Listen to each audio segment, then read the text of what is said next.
తెలుగు నేల రాజకీయాల్లో మొట్టమొదటిసారిగా ఒక రాజకీయ పార్టీకి సంబంధించిన నాయకుడు మరొక రాజకీయ పార్టీని క్షమాపణ కోరడం. నారా లోకేష్ ఏదైతే నిన్న గౌరవ ముఖ్యమంత్రి నారా చంద్రబాబు నాయుడు గారి మడకశిర పర్యటన సందర్భంగా అక్కడున్న పోలీస్ అధికారులు ముందస్తు అరెస్టుల పేరిట ఏదైతే సిపిఐ పార్టీ సిపిఎం పార్టీకి సంబంధించిన నాయకులు గృహ నిర్బంధన చేశారో ఆ గృహ నిర్బంధనపై ఏదైతే ఆ పార్టీకి సంబంధించిన నాయకులు ఏదైతే ఒక లేఖను రాశారో ఆ లేఖకి వెంటనే స్పందిస్తూ మమ్మల్ని క్షమించండి కామ్రేడ్, మేము చేసిన తప్పుకి క్షమాపణ కోరుతున్నాం. కూటమి ప్రభుత్వానికి లేని ఆలోచన ఇది.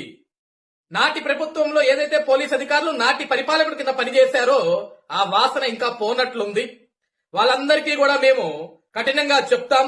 భవిష్యత్తులో ఈ ప్రజాక్షేత్రంలో ఈ ప్రజాస్వామ్యంలో ప్రశ్నించే వాళ్ళ ఎవరి మీద కూడా గృహ నిర్బంధనలు ఉండవు. దానికి మేము మాటిస్తున్నాం. మా కూటమి ప్రభుత్వం తరఫున మేము చేసిన తప్పుకి మమ్మల్ని క్షమించండి అని కోరడం అంటే హ్యాట్స్ ఆఫ్